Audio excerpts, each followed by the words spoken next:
آپ لباس بھی بڑا قیمتی اور بڑا خوبصورت زیب تن کرتے تھے.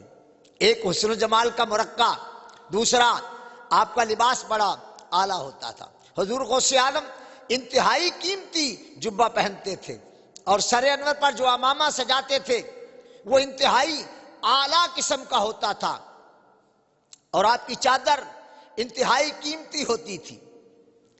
اللہ اکبر، حسن و جمال کے اس مرقع کا کہنے کیا ہے. ایک دن آپ کہیں بازار میں نکلے ہوئے تھے، کوئی سودا سلف لینا ہوگا.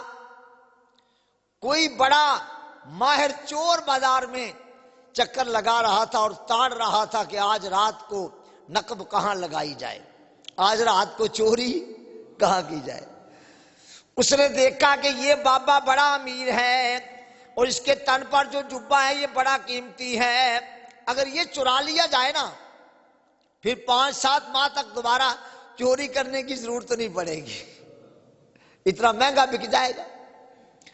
بہرحال اس نے سارا اتا پتہ لے لیا، آپ کہاں رہتے ہیں، رات کو کہاں آرام فرماتے ہیں اور جبہ اتار کر کہاں رکھتے ہیں.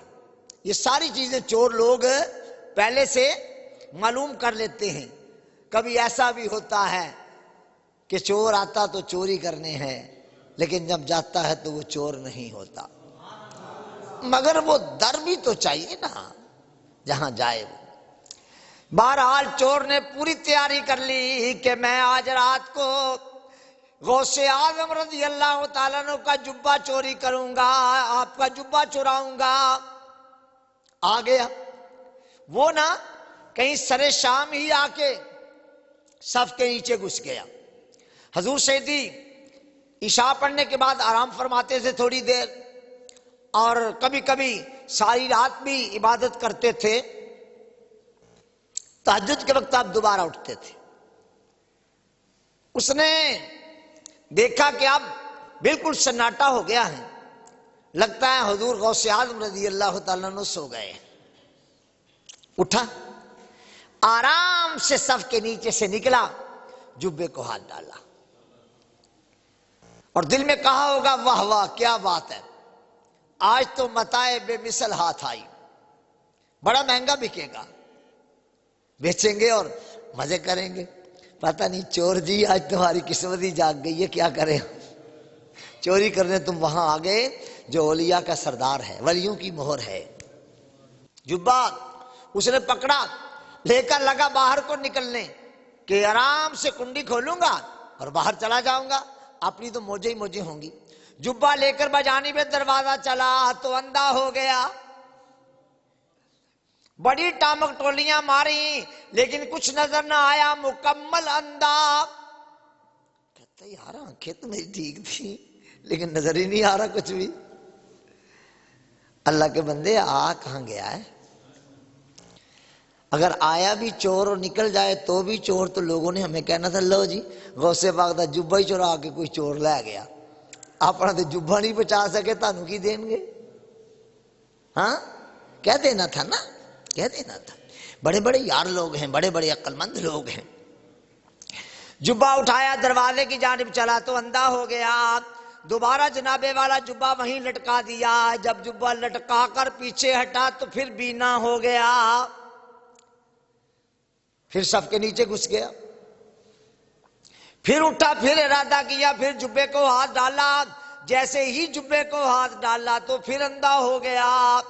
کئی بار اس نے یہ کوشش کی اور کئی بار اندھا ہو گیا. اتنی دیر میں اندر بھی ہلکی سی آہٹ ہوئی. حضور غوث اعظم رضی اللہ تعالیٰ عنہ اللہ تعالیٰ کی یاد میں تھے اور باہر دروازے پر بھی دستک ہو گئی. آپ تشریف لائے، پوچھا کون ہو؟ عرض کیا فلاں علاقے کا میں قطب ہوں، فلاں علاقے کا میں ابدال ہوں اور فلاں علاقے کا قطب فوت ہو گیا. تو حضور آپ اس علاقے میں فوراً کسی قطب کی تعیناتی کریں جو وہاں کے روحانی نظام کو کنٹرول کرے. فرمایا جاؤ، اب اذان ہوگی فجر کی، نماز پڑھانے کے لیے آؤں گا اور اب آپ بھی نماز پڑھنے آئیں گے، اس میں سے کسی کی ڈیوٹی لگا دیں گے تو انشاءاللہ تعالی نظام صحیح چلے گا. اس نے کہا حضور وہاں کے لوگ بڑے خراب ہیں، اگر یہ وقفہ پڑ گیا تو حالات بگڑ جائیں گے، کنٹرول میں نہیں رہیں گے۔ آپ نے فرمایا چلو صبح تک تو صبر کرو نا۔ کہا نہیں حضور میری گزارش یہ ہے کہ کتب وہاں ابھی تعینات کیا جائے۔ آپ نے دروازہ کھولا، فرمایا اچھا ابدال جہاں اندر آؤ، یہ لو یہ سب کے نیچے چھپا ہوا ہے، اس کو زمانے کا کتب بنا کر لے جاؤ۔ اور یہ بڑے ادب سے جناب حضور کتب زمان